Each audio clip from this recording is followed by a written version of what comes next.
Capítulo 4. A vida entre a vida. A vida entre a morte e um novo nascimento é tão rica e tão variada como a vida que entre o nascimento e a morte. Rudolf Steiner. Por ser a linguagem um produto da experiência mundial, as palavras tendem à hesitação e ao fracasso no ambiente etéreo da vida entre a vida. Como pode o inexprimível ser expresso? Como pode-se dizer o indizível? Em seu poema Paracelsus, Robert Browning chegou perto de capturar a esquiva essência do bardo. Apontando para sua acessibilidade bem no fundo de cada um de nós, ele escreveu: Há um centro bem íntimo em todos nós, onde a verdade habita plenamente, e conhecer consiste mais em abrir um caminho por onde o esplendor aprisionado possa escapar, do que em sair à procura de uma luz que se supõe estar do lado de fora. O Dr. Whitton tem acompanhado mais de 30 pacientes, a maioria deles num período de vários anos. A zona do tempo e do espaço desse esplendor aprisionado. Tão poderosa, tão inefável é a experiência que os marinheiros de primeira viagem ficam sem fala, seus rostos se contorcendo com emoções de espanto e perplexidade, enquanto seus lábios lutam em vão para descrever a magnificência dessa região. Mais tarde, eles fazem o melhor possível para decifrar a abundância de imagens e impressões. Eis o que disse um paciente: nunca me senti tão bem. Êxtase sobrenatural, luz muito, muito brilhante. Eu não tinha um corpo como na Terra. Em vez disso, eu tinha um corpo espectral, um corpo astral. E não estava andando sobre nada. Não há chão e não há céu. Nenhum tipo de fronteira. Tudo é aberto. Existem outras pessoas ali, e quando a gente quer se comunicar, pode fazer isso sem ter de ouvir e sem ter de falar. Joy Fisher continua sua narrativa. Esse estado abençoado, que o Dr. Whitton chamou de metaconsciência, pode ser definido como a percepção de uma realidade além de qualquer estado conhecido de existência. Ele difere dos estados de sonho, das experiências extracorpóreas, do reviver de vidas passadas e de todos os outros estados alterados de consciência. Ser metaconsciente é fundir-se na quintessência da existência, ceder no sentido de identidade para absurdamente tornar-se mais autoconsciente de um modo mais intenso. Ser metaconsciente é estar livre de constrangimentos corporais, sentir-se em unidade com o universo, tornar-se uma nuvem dentro de uma nuvem sem fim. E embora isso possa sugerir uma atmosfera de vazio, de flutuação de nuvens de algodão, a vida entre a vida não é um mundo como nos contos de fada.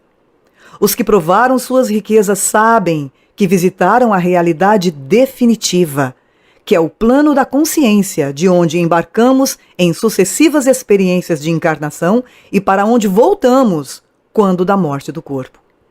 Uma vez no estágio entre as vidas, os pacientes hipnotizados são bombardeados com toda sorte de significados e dramas que devem, de alguma forma, decodificar e traduzir para chegar a um acordo com o seu estado e comunicar a sua experiência. Por isso, eles recorrem subconscientemente a símbolos universais, arquétipos do inconsciente coletivo, assim denominados por Jung, o grande psicanalista. Apenas através dos símbolos podem os viajantes do bardo esperar compreender e descrever esse mundo desprovido de tempo ou espaço. Os que podem simbolizar facilmente têm mais a dizer. Os que têm dificuldade em visualizar tendem a ficar praticamente sem se comunicar. Os pacientes que se aventuraram no bardo o fizeram puramente em termos experimentais, não esperando nenhuma recompensa, a não ser o conhecimento de que estavam viajando por onde poucos seres humanos encarnados estiveram. Mas não demorou muito para que as suas experiências, que variavam desde as percepções quanto a um conselho de julgamento até a escrita de roteiros kármicos para a próxima vida, revelassem o seu valor terapêutico. Embora o ato de reviver lembranças terríveis e perturbadoras de vidas passadas já tivesse proporcionado certa magia curativa para muitos, a imersão no estágio intermediário contribuiu imensamente para a compreensão de si próprios. Através da metaconsciência, eles vieram a saber por que chegaram a se enredar nas circunstâncias da atual encarnação. Além disso, perceberam que eles mesmos, quando desencarnados, tinham escolhido intencionalmente o cenário e os envolvimentos da sua existência terrena. Verificaram que haviam escolhido antecipadamente os pais, as carreiras, os relacionamentos e os principais acontecimentos que contribuem para suas alegrias e tristezas. A maioria das viagens pelo estágio intermediário entre as vidas começa com uma cena de morte. Primeiramente, o Dr. Whitton transporta seu paciente hipnotizado de volta a uma existência anterior, esquadrinhando as horas finais dessa vida até que a pessoa que está deitada no sofá do seu consultório esteja no início ou entrando no bardo ou na erraticidade. Vez por outra, ele controla o curso dos acontecimentos fazendo perguntas tais como: onde você está agora? Ou o que é que você está vendo?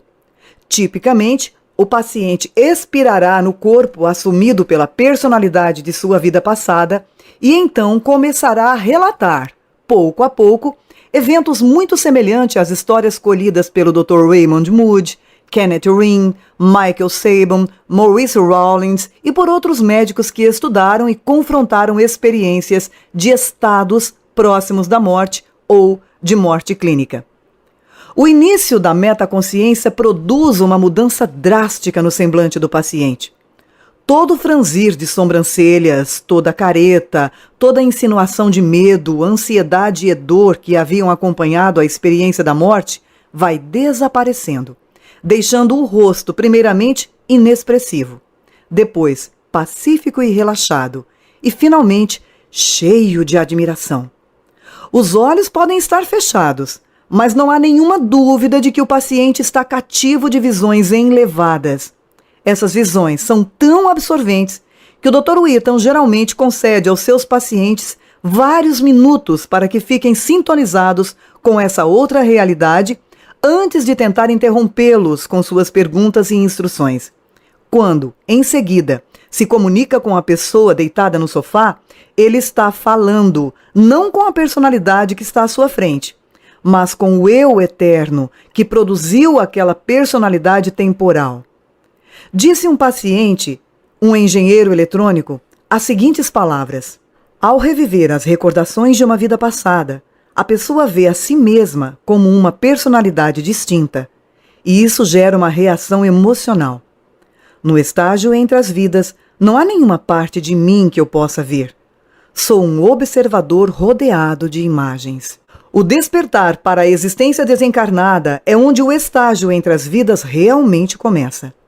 Aqueles que relataram fenômenos da quase morte, tais como o brilho intenso de uma luz ofuscante, uma visão panorâmica da vida que acabou de passar, tiveram o privilégio de dar uma olhadela na esquina, entre aspas, do estágio entre as vidas. Ao ressuscitarem, os pacientes das experiências de morte clínica geralmente falam sobre terem se aproximado de uma fronteira ou uma barreira que acreditam ser a fronteira entre a vida e a morte. Os pacientes do Dr. Whitton não encontram essa influência limitadora em suas viagens ao outro mundo porque a transição foi completada. Mas eles ficam invariavelmente confusos quando estão ajustados às cálidas ondas de êxtase e luminescência benéfica extraterrestre devido à absoluta falta de sequência temporal e à inexistência das 3 dimensões no bardo. Da perspectiva terrestre não há lógica. Não há ordem, não há progresso. Tudo está acontecendo de uma só vez.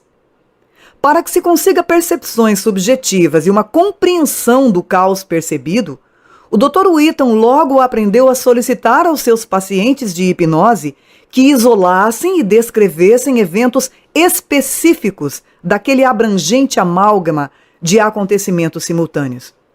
Esse exercício pode ser comparado ao gesto de enfiar repetidamente a mão dentro de um saco de bolinhas de gude, retirando uma bolinha de cada vez, ao fim de estabelecer uma sequência. Necessariamente, atribuiremos sequência à vida no estágio entre as vidas delineando as várias experiências relatadas pelos pacientes do Dr. Whitton. Mas devemos lembrar que uma sucessão lógica só é encontrada quando há proximidade com o plano da Terra no período imediatamente posterior à morte e imediatamente anterior ao nascimento. Vamos pesquisar as características comumente relatadas da vida no estágio entre as vidas, considerando que a maioria dos pacientes submetida à hipnose transmite reminiscências dispersas em vez de um relato completo. O que se segue agora é uma descrição do estágio entre as vidas colhido de muitas experiências. Subtítulo 1 do capítulo 4. Retirando-se do plano terrestre. A ideia da morte despertou os instintos mais rebeldes no poeta Dylan Thomas, quando ele disse ao pai frágil e moribundo: "Não entre dócil nessa boa noite. Rebele-se contra o apagar das luzes." Seu sentimento não podia ser mais estranho à sensibilidade de um Walt Whitman, que escreveu resignadamente sobre a inevitabilidade da morte com a frase: "Vem, morte amável e confortadora."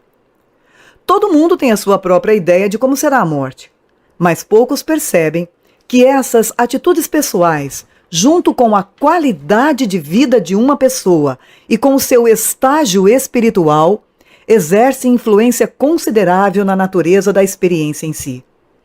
A transição mais suave do estado encarnado para o desencarnado é obtida pelas pessoas que passaram suas vidas moldando um caráter exterior de acordo com os mais elevados impulsos da alma.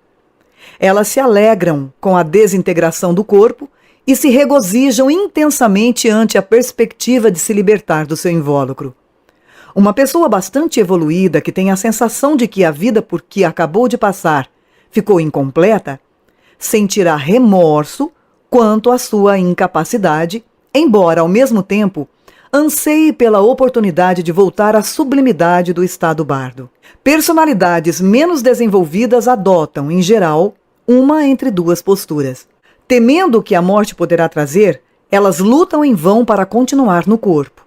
Ou, particularmente, se estiverem em más condições de saúde, talvez queiram trocar seus veículos corporais tão logo seja possível, vestir, entre aspas, um novo terno e entrar rapidamente na existência física. O choque da morte violenta geralmente faz com que o espírito desencarnado se demore no plano terrestre, talvez por perplexidade, raiva, autopiedade ou desejo de vingança.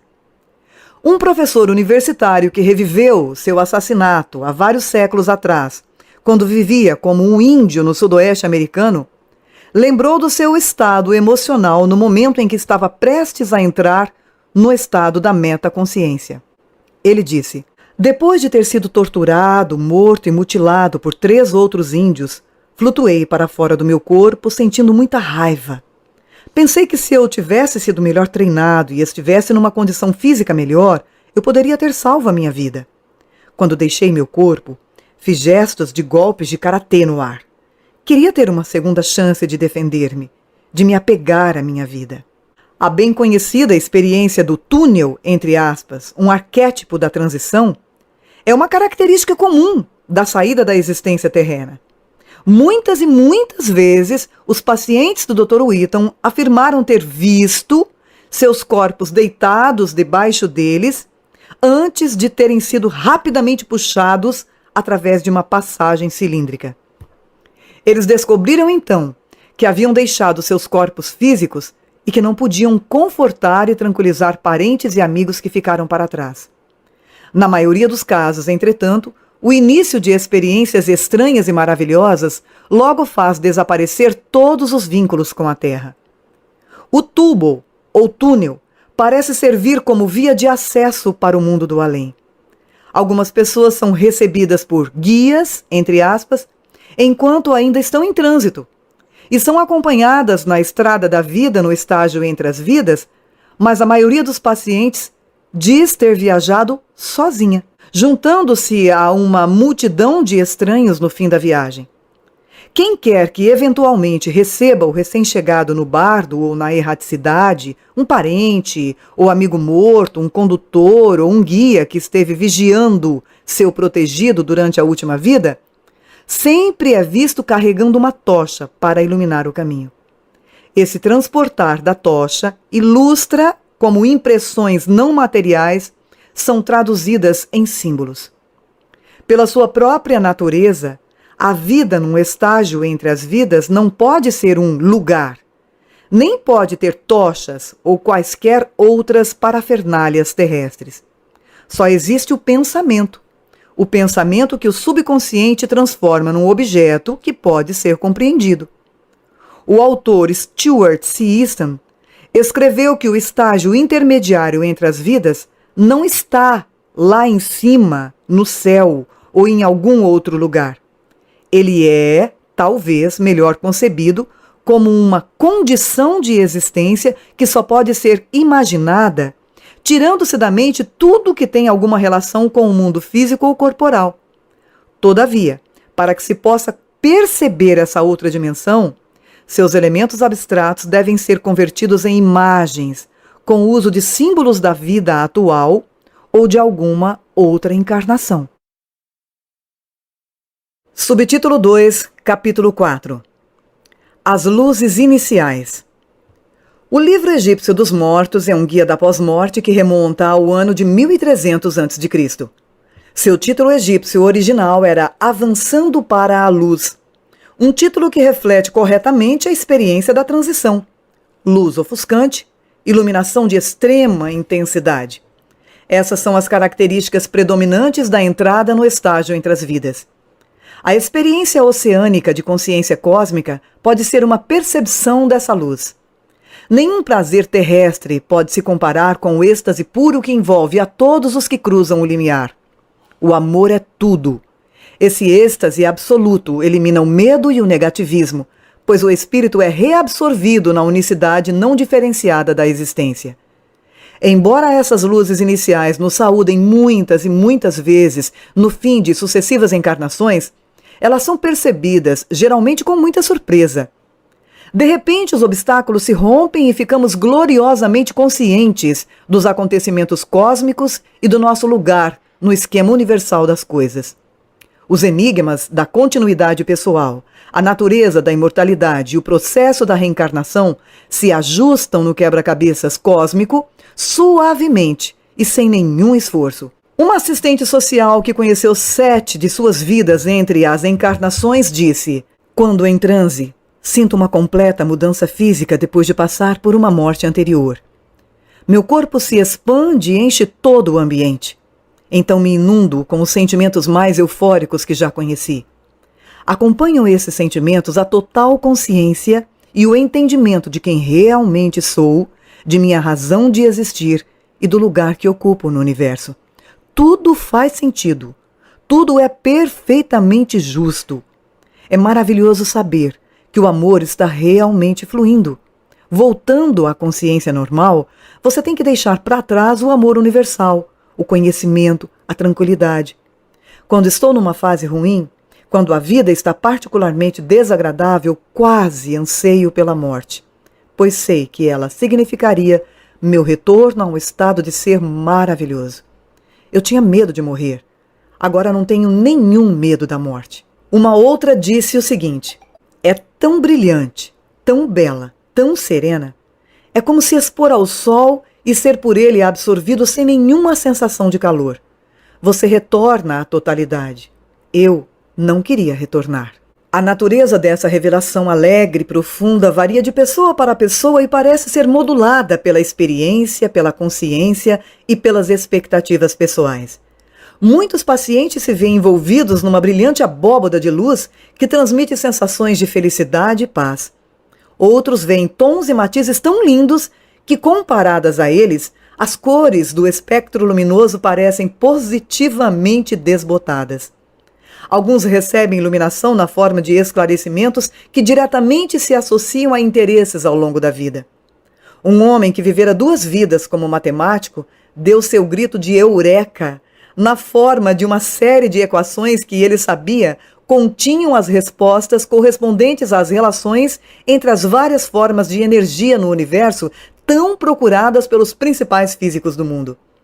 Uma mulher que encarnara sucessivamente como uma musicista ouvia músicas de um virtuosismo espantoso. Ela disse: as composições eram incríveis. Aquele tipo de música com que os maiores compositores do mundo poderiam sonhar, querendo imitar. Os que têm ideias pré-concebidas sobre o mundo do além são, às vezes, recompensados com a mesma moeda. Uma artista que retornou a uma encarnação na condição de uma jovem noiva sueca reviu uma morte por afogamento quando o galeão espanhol no qual viajava afundou no Mar do Norte devido a uma tempestade no fim do século XVII. Ela era uma fervorosa católica romana naquela vida e, ao entrar na metaconsciência, suas esperanças quanto à religião foram inteiramente abençoadas com visões de querubins e de serafins à frente de um cenário púrpura, compondo um coro de graves vozes afinadas e com a figura de Jesus Cristo dando-lhe as boas-vindas de braços abertos. Subtítulo 3 do capítulo 4.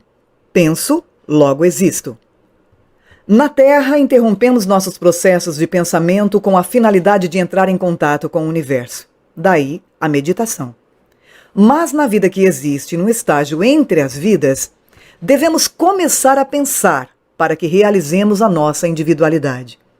A vida desencarnada prossegue inconscientemente e só o ato de pensar nessa vida que medeia outras vidas nos permite divisar as bordas de nossas nuvens separadas dentro da infinita nuvem da existência. O famoso axioma de René Descartes, penso, logo existo, em nenhum outro lugar é mais pertinente do que no estágio entre as vidas.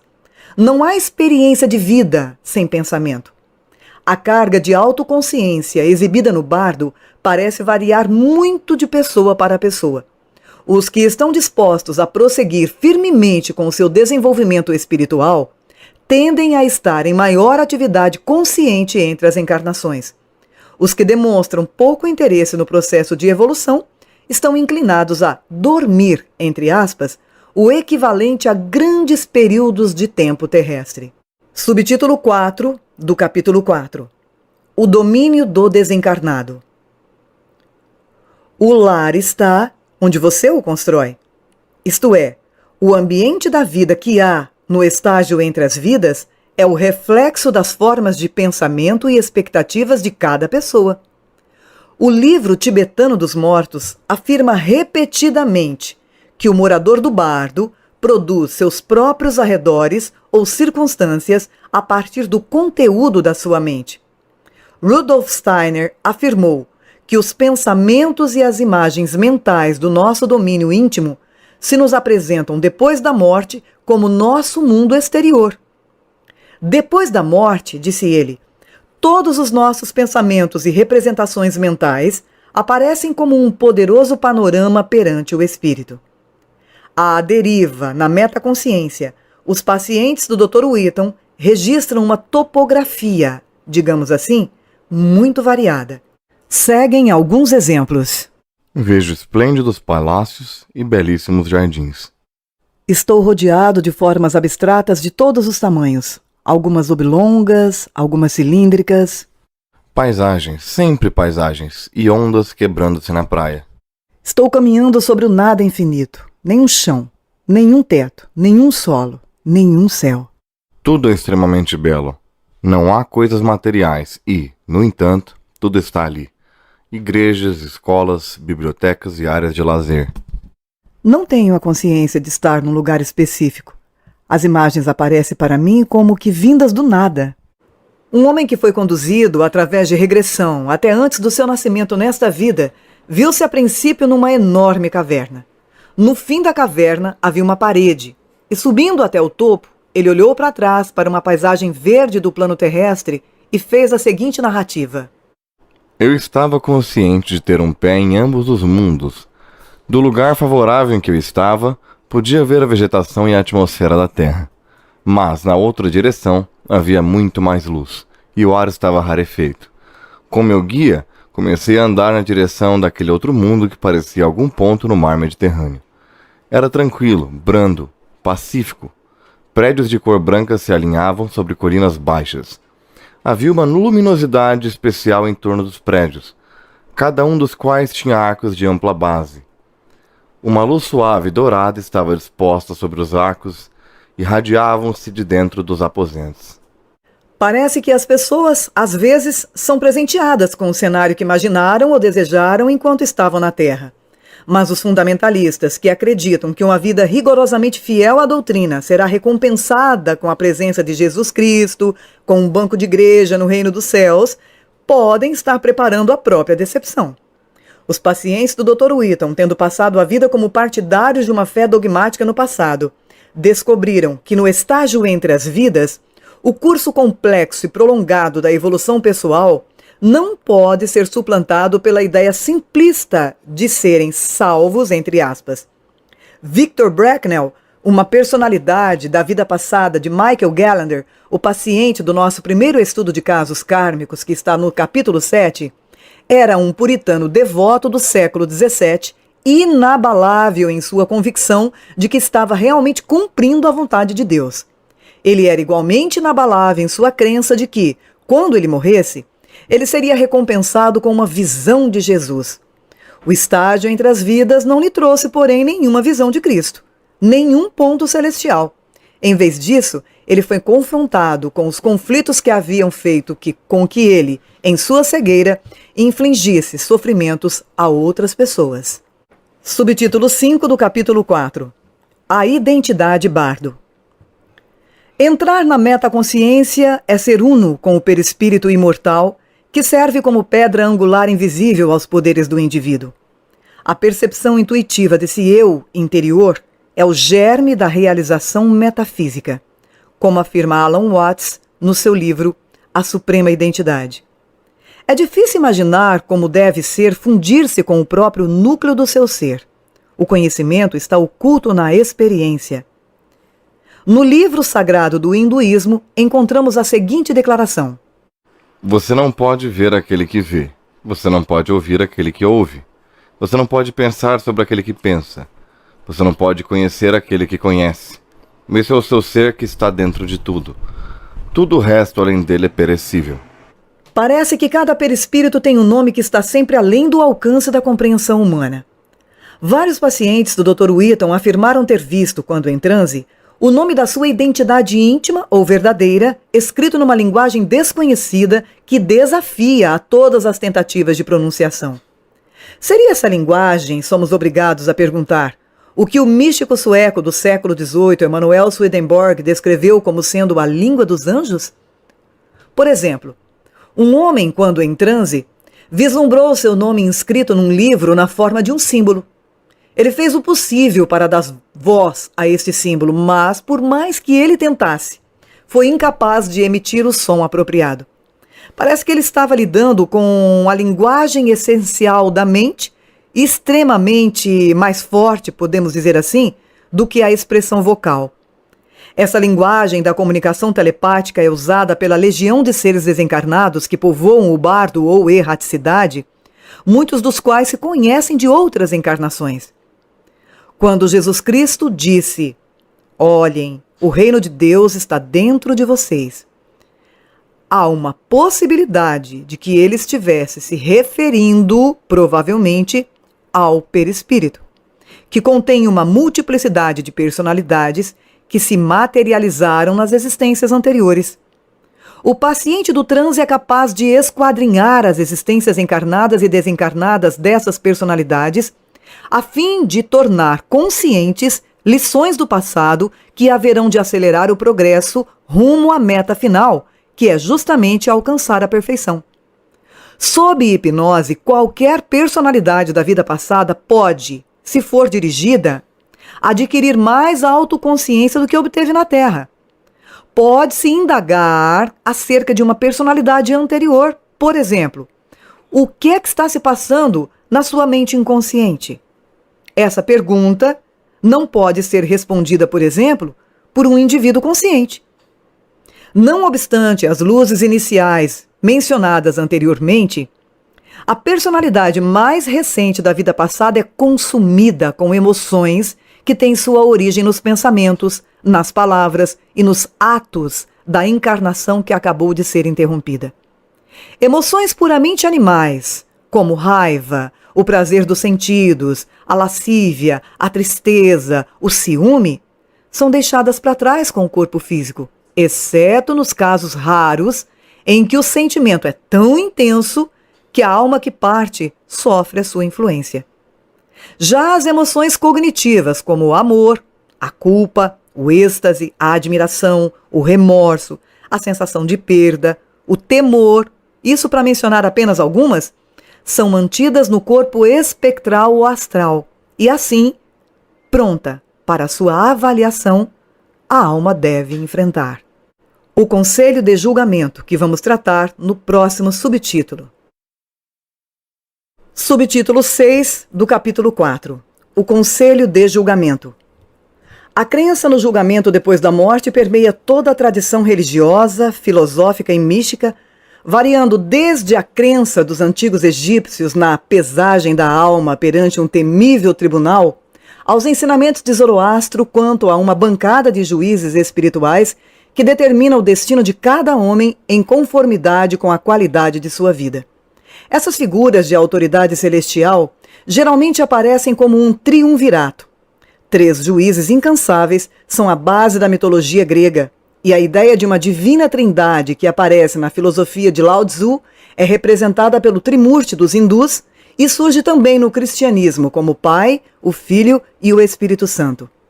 Embora os símbolos e a natureza do drama do julgamento difiram de cultura para cultura, o propósito do exercício é sempre o mesmo: avaliar o desempenho do espírito e traçar o seu curso futuro. O estado comum de imperfeição humana sempre trouxe um sentido de grande presságio a essa avaliação íntima. Na Epístola aos Hebreus, em 10:27, há referência a uma certa expectativa de julgamento temível, enquanto que uma canção da mitologia escandinava nos adverte sobre o enorme pesar da alma, quando as almas são submetidas ao julgamento cósmico. O testemunho dos pacientes do Dr. Whitton endossa plenamente a existência de um conselho de julgamento e amplia consideravelmente descrições bastante esparsas transmitidas do velho mundo. Quase todos os que se aventuraram na metaconsciência se encontraram perante um grupo de seres sábios e maduros, geralmente em número de 3, ocasionalmente 4 e, em raros casos, até 7. Percebidos em meio a uma multiplicidade de aparências. Eles podem ser de identidade indeterminada ou então assumir a aparência de deuses mitológicos ou de mestres religiosos. Durante o transe, disse um paciente: Meu guia pegou-me pelo braço e levou-me para uma sala onde os juízes estavam sentados numa mesa retangular. Todos estavam vestidos com roupas brancas bem soltas. Percebi suas idades e quão sábio eram. Na companhia deles, senti-me muito infantil. Os membros desse tribunal etéreo estão muito avançados espiritualmente e podem até mesmo já ter completado o seu ciclo de encarnações terrestres. Sabendo intuitivamente tudo o que há para saber a respeito da pessoa que está diante deles, o papel é ajudar essa pessoa na avaliação da vida que acabou de passar e, eventualmente, fazer recomendações a respeito da próxima encarnação. Se há um inferno particular no estágio entre as vidas, é o momento em que a alma se apresenta para a revisão. É quando o remorso, a culpa e a autorrecriminação pelas falhas da última encarnação são liberados com uma intensidade visceral que produz angústia e lágrimas amargas, cuja visão pode ser bastante perturbadora. Durante a encarnação, as ações negativas de uma pessoa podem ser racionalizadas e reprimidas. Existem sempre muitas desculpas à disposição. No estágio entre as vidas, as emoções geradas por essas ações surgem em toda a sua crueza, em termos irreconciliáveis. Todo o sofrimento emocional que tenha sido infligido a outros é sentido tão agudamente como se tivesse sido infligido a si mesmo. Mas talvez o mais penoso de tudo seja a compreensão de que o tempo para uma mudança de atitudes e para se corrigir os erros, efetivamente, já passou. A porta da vida anterior é trancada e as consequências das ações e evasões devem ser enfrentadas no relatório final, que leva em conta precisamente quem somos e o que representamos. As opiniões dos outros nada representam. Está em jogo nossa integridade pessoal, nossa moralidade íntima. Na agitação emocional que lhes é própria, os pacientes em transe geralmente se sentem embaraçados pelos próprios delitos. Um homem que tinha assassinado a amante numa vida anterior apareceu perante o conselho de julgamento, ou os três, com a própria garganta cortada. Uma mãe que inadvertidamente matara o próprio filho se viu acorrentada. E uma mulher que não conseguia perdoar a si mesma por um ato de traição em sua existência anterior expressou seu sentimento de culpa em termos do clássico simbolismo cristão. Ela disse o seguinte: estou ajoelhada, carregando uma cruz sobre o meu ombro direito. Toda minha alma está convulsa de dor, remorso, tristeza, culpa, luto. Não consigo levantar o olhar para os três por pura vergonha. No entanto, sinto-me inteiramente envolta por um calor radiante de raios azuis e paz. A paz que essa paciente, que era secretária de um médico, sentiu na presença do conselho de julgamento é comumente experimentada. Os juízes irradiam uma energia restauradora, curativa, que abole quaisquer embaraços e alivia toda a culpa. A secretária sentiu a cruz elevar-se dos seus ombros. O homem, com a garganta cortada, curou-se novamente. E a mulher acorrentada viu as correntes soltarem-se dos seus punhos e tornozelos. Um outro paciente comentou: só o fato de estar ali em frente aos juízes me dava medo. Mas logo percebi que não precisava ter medo. Eles irradiavam uma espécie de carinho benevolente e meu medo se dissipou. Em vez de confirmar o desprezo e insatisfação que a alma contrita tem por si própria, o conselho de julgamento expressa encorajamento, destacando onde a vida foi positiva e proveitosa. É como se estivessem dizendo: ora, vamos, sua vida não foi tão má assim. Para justificar esse ponto de vista mais ponderado, os juízes presidem sobre a vida em revisão, que veremos no próximo subtítulo. Subtítulo 7 do capítulo 4. A vida em revisão. Com o propósito de fazer uma autoavaliação, o espírito é confrontado com uma retrovisão ou flashback panorâmico instantâneo, que contém cada mínimo detalhe da última encarnação. Emanuel Swedenborg dramatizou essa revisão como sendo a recitação de um diário da conduta de uma pessoa entre o nascimento e a morte. Mas a experiência dos pacientes do Dr. Whitton é a de que o processo é mais imediato e totalmente abrangente. Um absoluto reviver da última vida. Um paciente se expressou assim: é como saltar para dentro de um filme sobre a sua vida. Cada momento de cada ano da sua vida é passado em revista com detalhes sensoriais completos. Uma recordação plena, total, e tudo acontece num instante. A revisão fala mais à alma sobre a última vida do que o indivíduo por si só jamais poderia esperar perceber, mesmo com a total restauração da memória. Todo um mundo do qual o indivíduo não estava consciente é expresso. O quadro maior é gravado em detalhes nítidos, de modo que a alma percebe pela primeira vez quando a felicidade foi jogada fora, ou quando a irreflexão causou dor a uma outra pessoa, ou quando o perigo mortal rondava a esquina. O espírito absorve os mínimos detalhes desse videotape pessoal, e isso dá origem a um rigoroso exercício de autoanálise. Esse é o momento da verdade do espírito, e enquanto ele prossegue, os juízes tendem a permanecer no plano de fundo. De acordo com os pacientes do Dr. Whitton, eles não agem da maneira autoritária sugerida pela tradição cultural. Em vez disso, comportam-se mais como professores carinhosos, cujo propósito é estimular seus alunos a aprender e a tirar proveito dos erros do passado. O Conselho de Julgamento frequentemente inicia debates sobre episódios críticos da última vida, oferece aconselhamento retrospectivo e incute a certeza de que cada experiência, por mais desagradável que tenha sido, promove o desenvolvimento pessoal. As esperanças, as amizades, os ideais, as inclinações estéticas e os processos mentais do indivíduo, tudo faz parte dessa revisão. A emotividade é mantida num nível mínimo, enquanto os juízes gentilmente ajudam o espírito a ter uma compreensão objetiva de suas ações dentro de um contexto mais amplo que engloba muitas vidas. Apenas observando tendências e padrões kármicos, sempre difíceis de discernir dentro de uma única vida, pode a alma perceber a extensão do seu progresso na longa, mas muito longa viagem da evolução espiritual.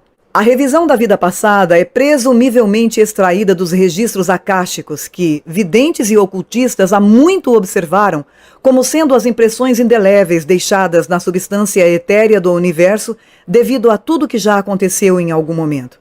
Edgar Cayce, o grande clarividente norte-americano, disse que os registros akáshicos estavam para o mundo mental, assim como o cinema está para o mundo físico. Os clarividentes podem ter acesso a essa memória cósmica, e parece que os pacientes de hipnose conseguem ter acesso a essa mesma biblioteca, vasta e não molecular. Sempre que a regressão se concentra numa cena, num instantâneo de uma existência passada, a pessoa que se encontra sob hipnose está intuitivamente ciente dos detalhes relevantes que se situam além dos limites do instantâneo.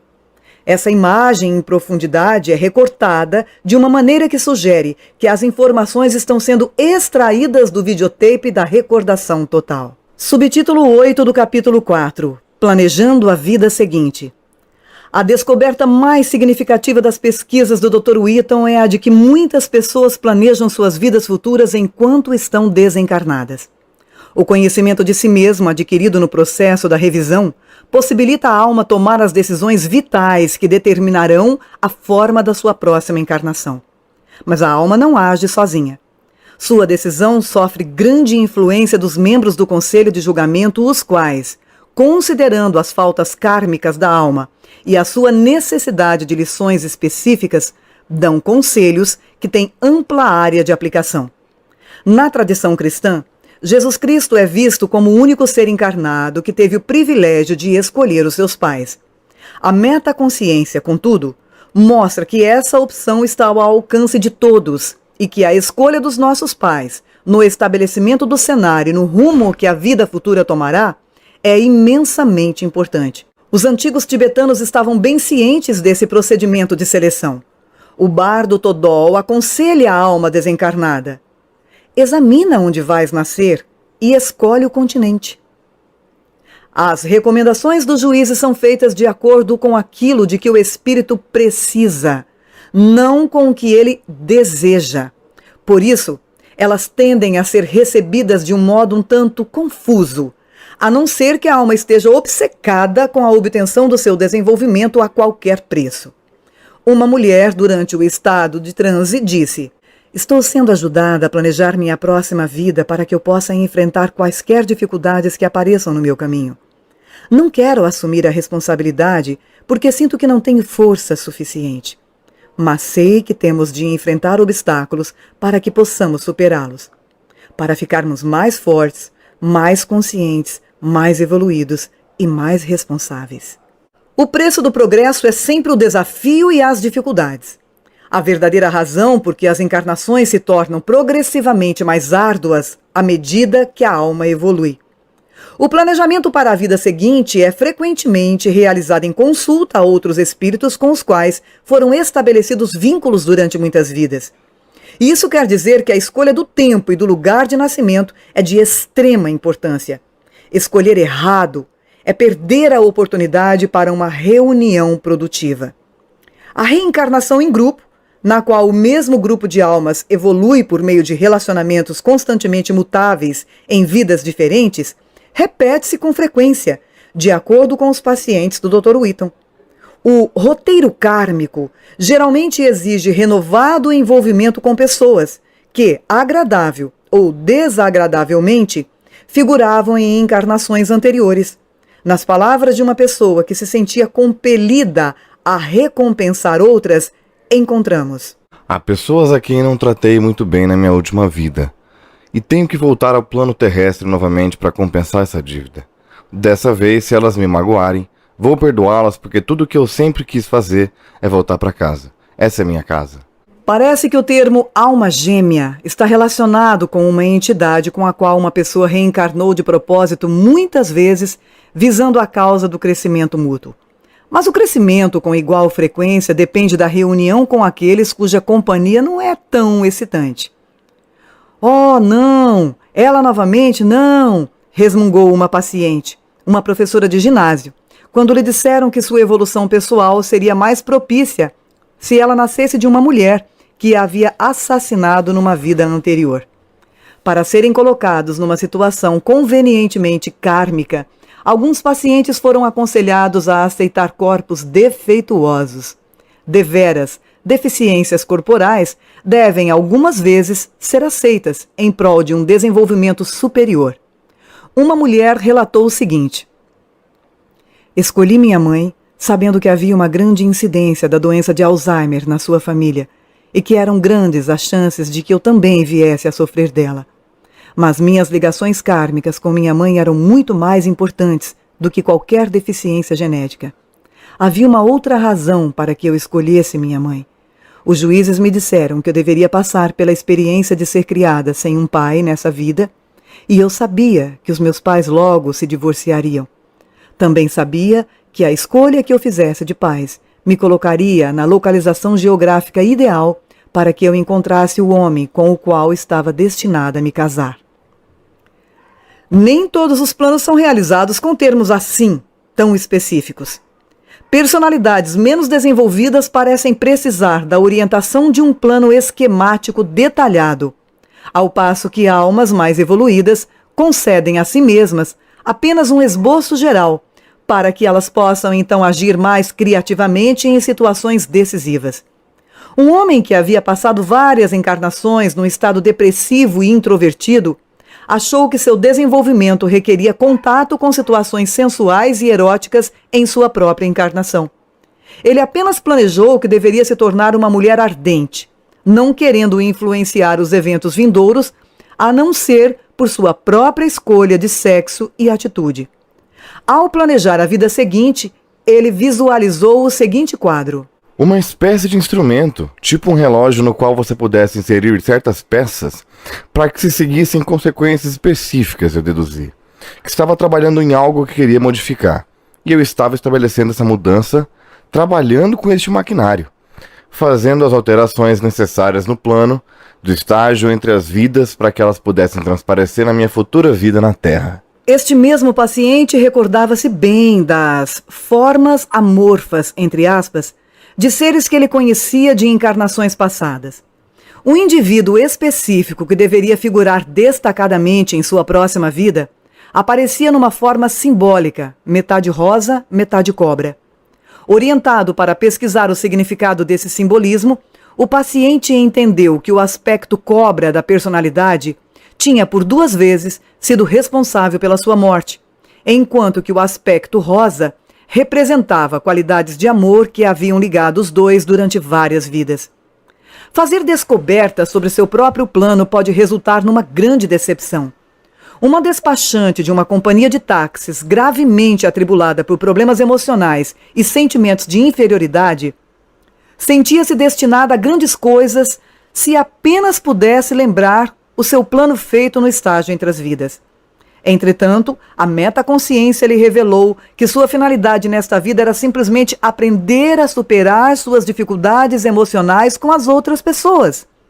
Ficou demonstrado que sua megalomania era uma compensação para o seu complexo de inferioridade.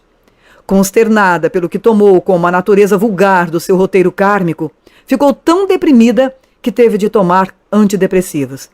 Embora doloroso, esse contato com o planejamento pessoal finalmente possibilitou-lhe prosseguir com a tarefa que havia estabelecido para si mesma. Os que fracassam repetidamente em superar grandes desafios descobrem que são instados pelo conselho de julgamento a se colocar em situações semelhantes até que esses desafios sejam vencidos com sucesso. As pessoas que cometem suicídio são frequentemente tomadas por um sentimento de temor no estágio entre as vidas. Elas sabem que devem voltar para lidar com o nível de dificuldade que levou à sua saída prematura do plano terrestre. Uma paciente, candidata a doutora em nutricionismo, ficou sabendo, através das pesquisas das vidas passadas, que tinha uma história de 2000 anos, período em que passou sendo incapaz de aceitar o fato de ter sido abandonada. Nesta vida, ela tornou-se extremamente dependente do filho e quase teve um colapso nervoso quando ele saiu de casa para cursar a universidade. A metaconsciência revelou que, mais uma vez, ela havia sido reprovada em seu próprio teste e que deveria continuar a criar situações semelhantes para si, até aprender a dominar essa fraqueza específica. Os planos podem sofrer uma revisão drástica, mesmo durante a vigência de uma encarnação. Isto é exemplificado por um paciente de nome Steve Logan, o qual, na sua adolescência, tinha sentimentos extremamente negativos em relação ao pai e raramente o visitava no asilo em Miami, onde ele se encontrava gravemente doente. Numa certa ocasião, contudo, Steve pressentiu que alguma coisa importante estava em jogo e sentiu uma compulsão em visitar o pai. Chegando ao asilo, encontrou o velho muito doente, em tratamento intensivo. Quando Steve se encontrava sozinho à beira do seu leito, notou que o pai estava tendo dificuldades para respirar porque o tubo do respirador havia saído do lugar. Essa situação deixou Steve diante de um dilema. Ou ele podia chamar uma enfermeira para salvar a vida do pai, ou podia fazer vista grossa e deixá-lo morrer. Depois de um momento de reflexão, ele saiu correndo do quarto, gritando pela ajuda de uma enfermeira que rapidamente trocou o tubo. Mais tarde, então com 29 anos, Steve sofreu um grave acidente de bicicleta numa pequena cidade do Oregon. Ele foi atingido de lado por um caminhão, fraturando apenas um fêmur, tendo tido muita sorte, na opinião dos médicos, por ter escapado com vida. Somente quando ele atingiu 40 e poucos anos é que Steve foi conduzido ao estado de metaconsciência e ficou sabendo da ligação entre esses dois eventos que já figuravam no seu planejamento quando no estágio entre as vidas. Ele relatou da seguinte maneira: Meu roteiro kármico estabelecia claramente que o incidente de vida ou morte com meu pai foi definitivamente um teste importante para que determinara para mim mesmo se eu pudesse perdoá-lo pelas suas transgressões cometidas contra mim, que parece terem estendido por várias vidas. Eu não seria morto no acidente com a bicicleta. A expectativa, de acordo com o plano, era de que, por causa da minha conduta passada, eu deixaria meu pai morrer. Mas eu passei no teste e, depois do meu acidente, o plano estava terminado. Eu soube que esboços de planos para vidas futuras haviam sido antecipados para operarem na vida atual. Parece que os que fizeram planos para várias vidas futuras são os que aplicadamente se dedicam ao seu próprio progresso evolucionário.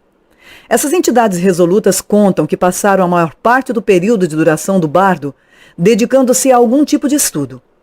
As almas materialistas, por outro lado, afirmam que voltam correndo para um corpo ao primeiro sinal do estágio entre as vidas, ao passo que aqueles que têm ambição geralmente caem no sono longo depois de terem passado pelo conselho de julgamento, até que finalmente sentem uma pressão que os incita a reiniciar a reencarnação terrena.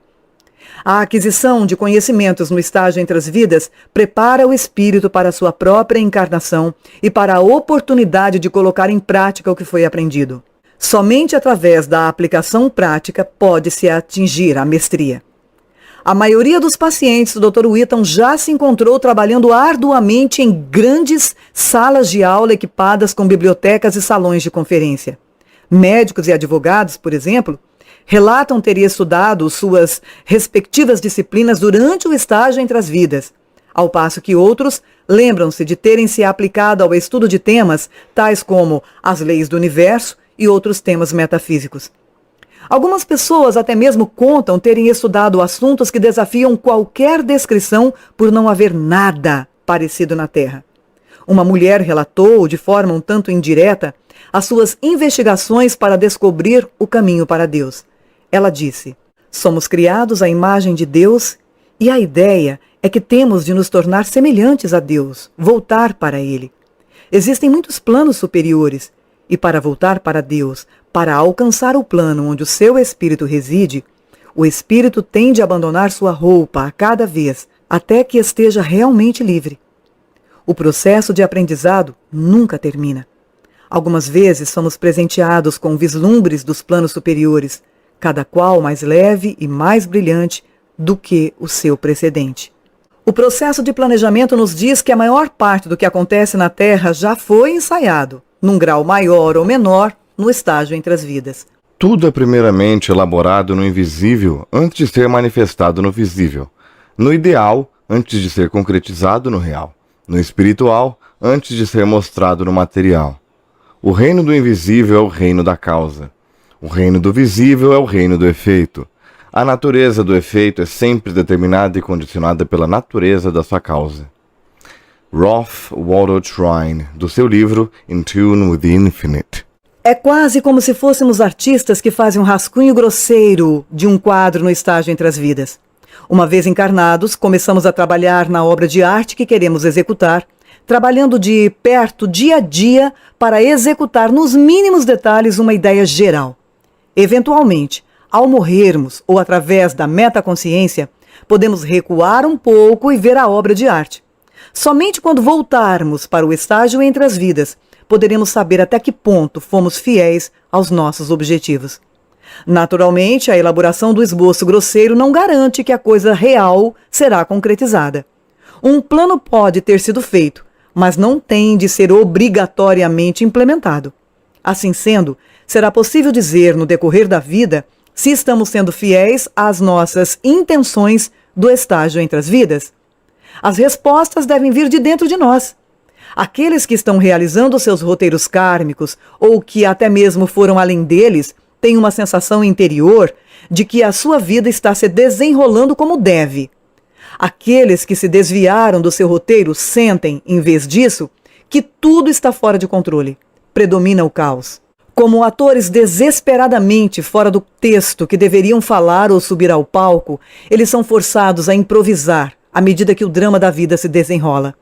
Todavia, existem também pessoas que parecem estar colocadas precariamente entre o destino e a predestinação, entre a execução do roteiro das suas vidas e a ocupação do palco como atores improvisados.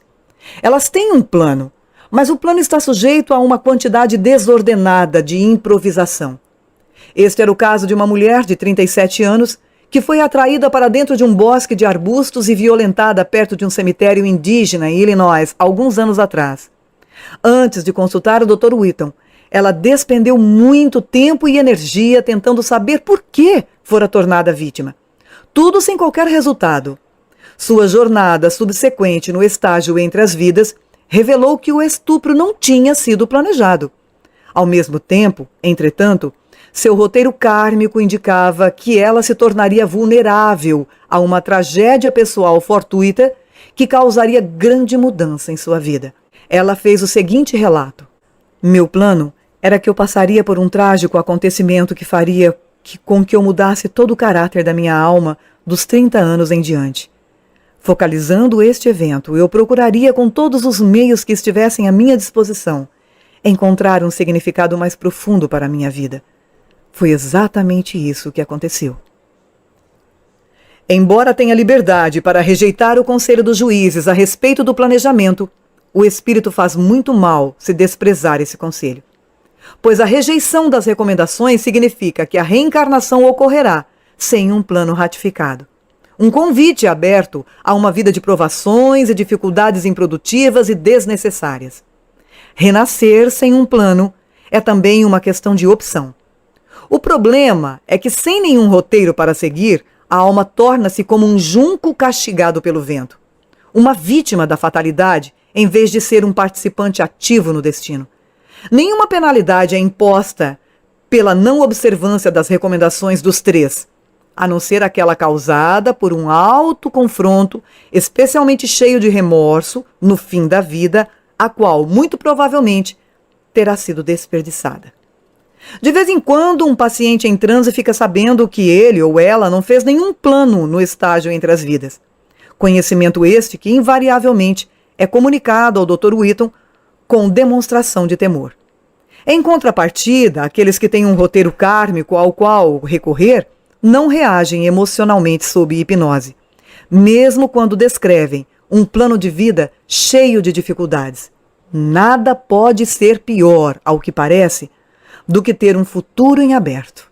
Subtítulo 9 do capítulo 4, De Volta para a Terra.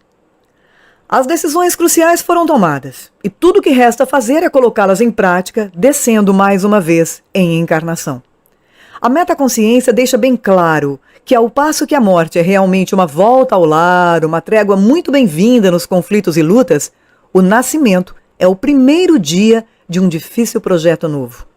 E enquanto existem aqueles que anseiam com avidez e expectativa pelos desafios da existência terrestre, a maioria vê com relutância o pensamento de renunciar ao bardo ou erraticidade, sem tempo, sem espaço, devido à inibição da matéria.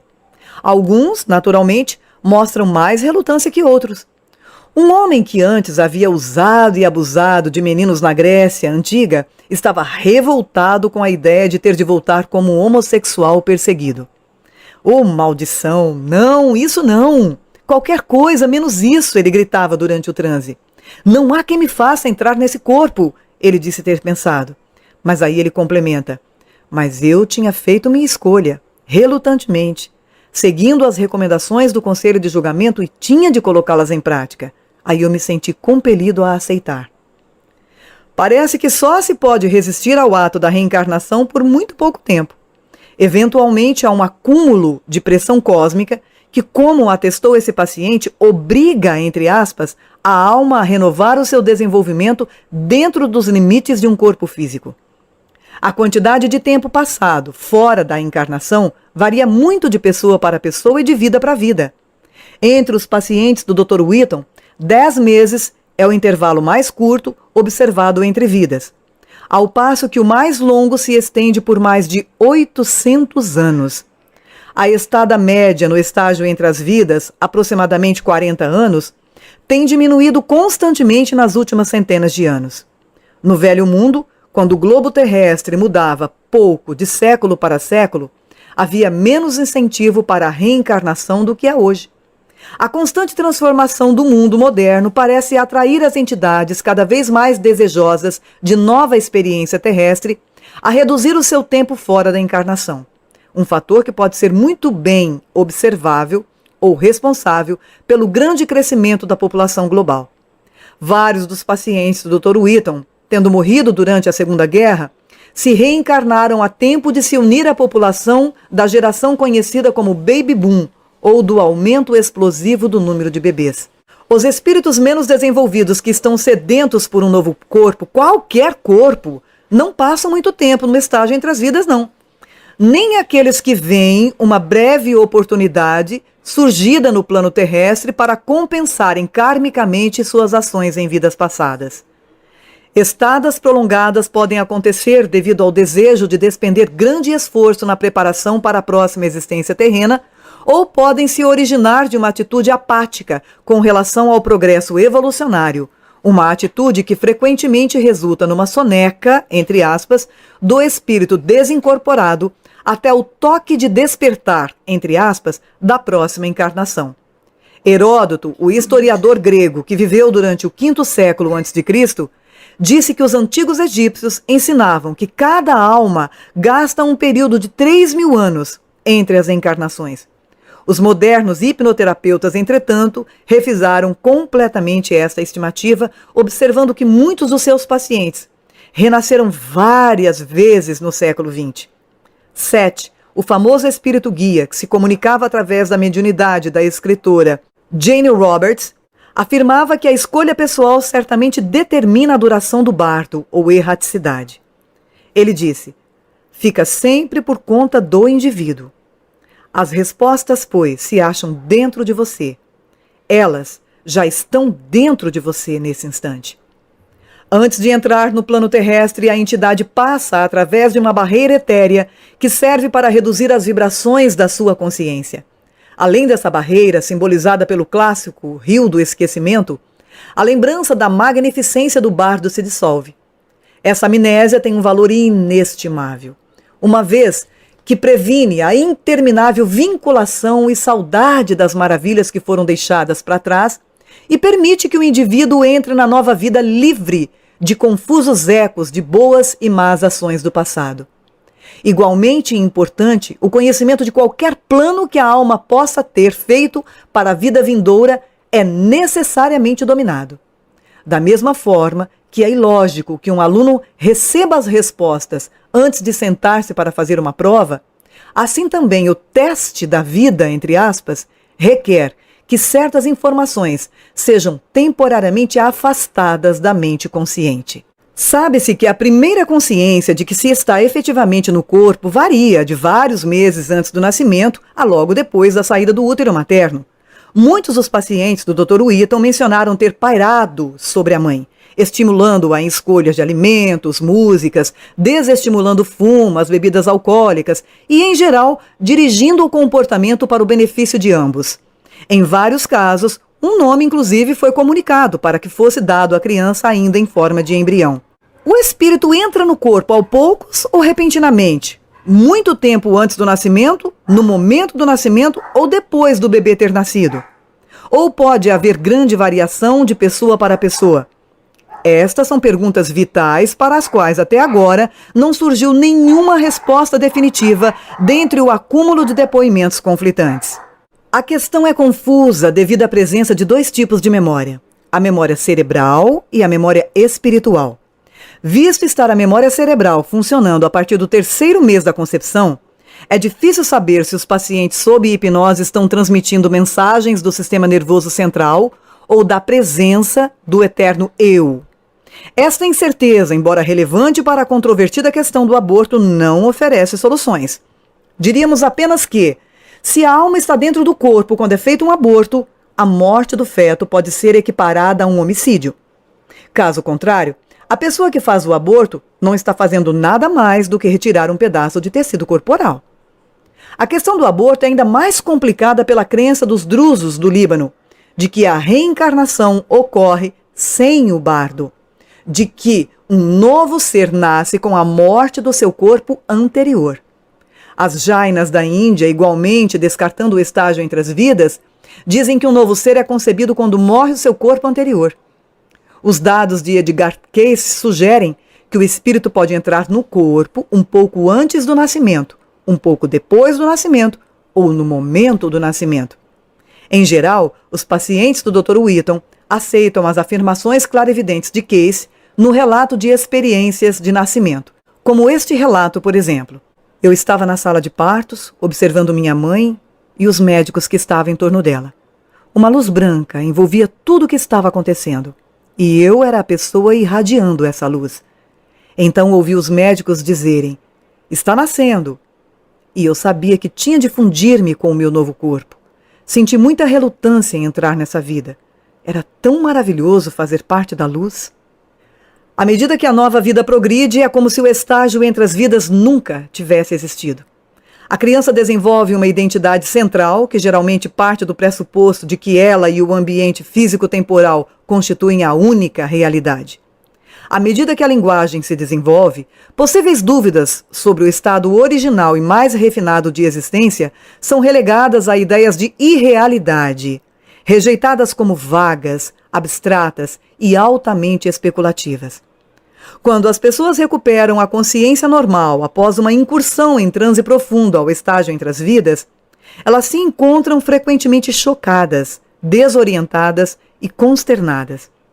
Como criancinhas que foram retiradas da loja de doces dos seus sonhos, os pacientes do Dr. Whitton anseiam por voltar ao reino da compreensão perfeita, onde o significado da vida se explica por si mesmo e o espírito e o seu propósito imortal são tão transparentes como vidro. Entre aspas, "Você me fez despertar para um mundo irreal", queixou-se um paciente. "Agora sei onde está a verdade", disse ele. Até um simples vislumbre da verdadeira realidade traz o conhecimento de que a experiência da erraticidade está destinada a se repetir, pelo simples fato de que estamos contidos num vínculo corporal que deve perecer. E isto, por sua vez, afasta todo o medo da morte. Nas palavras de um paciente: "Agora posso realmente esperar a morte, sabendo que é algo muito bonito."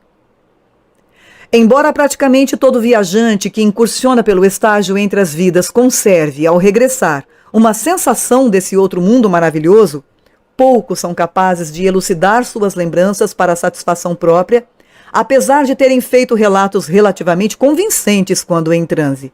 Alguns dizem, é tão diferente, lutando para encontrar palavras. Outro diz, não consigo explicar exatamente. Outro fala, mas agora sei os motivos, o porquê e o para quê da minha própria vida. Parte da dificuldade de interpretação reside no fato de ser a metaconsciência algo absolutamente inédito. Os seres humanos tentam descrever acontecimentos estranhos em termos do que já conhecem, mas não há na Terra nada que possa se comparar com o estágio entre as vidas. Até mesmo símbolos podem fracassar em transmitir a natureza e o significado da experiência. Então, novamente, as pessoas podem censurar suas recordações. Alguém diz, posso omitir informações, mas não posso mentir. Então, isso significa que há uma forte tendência em suprimir quaisquer emoções fortemente negativas. E a amnésia autoimposta certamente se seguirá sempre que o espírito decidir que o conhecimento consciente dos eventos prestes a acontecer vai atrapalhar o desenrolar kármico dele. Várias vezes, pacientes sob hipnose vislumbraram acontecimentos futuros em suas vidas e depois pediram ao Dr. Whitton que lhes apagasse essa memória da consciência. Eles diziam, por favor, não deixe que eu me lembre disso quando eu acordar. Eu poderia ser tentado a adulterar o meu karma.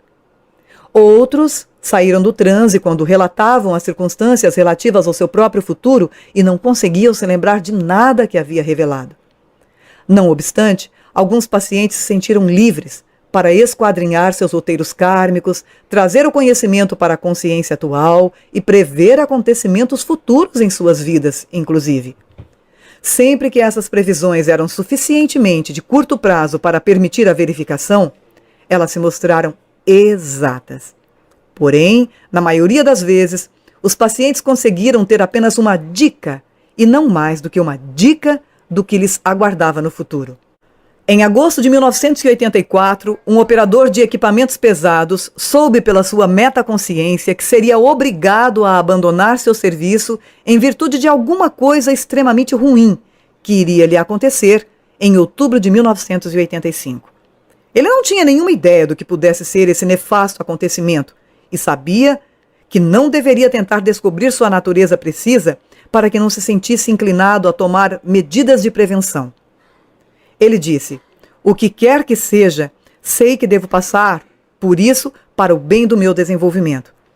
Então, no dia 15 de setembro de 1985, um repentino e grave ataque asmático deixou-o acamado num hospital durante 2 semanas, sendo que ele passou os primeiros 4 dias da crise numa UTI. Todos os que voltam do bardo têm alguma história diferente para contar. Embora semelhantes no tema, as histórias variam quanto ao grau de luz ou de esclarecimento no limiar, a aparência do conselho de julgamento. Algumas pessoas, inclusive, não conseguem ver os 3, mas simplesmente sentem as recomendações de uma autoridade superior. A extensão em que o roteiro kármico pode ser examinado e muitos outros detalhes.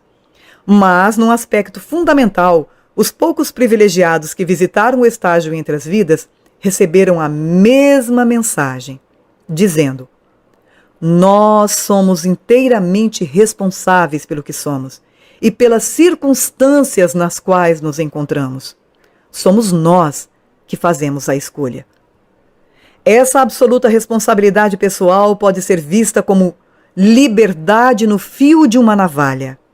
Mas o terror é diminuído pelo fato de sabermos que estamos todos participando de um extraordinário processo evolucionário que reveste cada pensamento, palavra e ato de significado e propósito. Tendo vislumbrado como cada encarnação sucessiva é escolhida, com base no passado do espírito, os viajantes que se lançam no estágio entre as vidas voltam para esta vida mais conscientes de suas responsabilidades. Mas eles também conservam um forte apreço da sensibilidade moral em operação no macrocosmo, uma sensibilidade que permeia sua própria viagem incrivelmente complexa para dentro e para fora da vida encarnada. A exposição a esta realidade mais profunda, a esta maior harmonia, não promete nada além de libertação pelo entendimento. Como Cícero observou, depois de ter espreitado o mundo do além, dizendo, entre aspas, nós finalmente possuímos motivos pelos quais devemos viver. E não somente estamos ávidos por viver, como acalentamos uma melhor esperança na morte.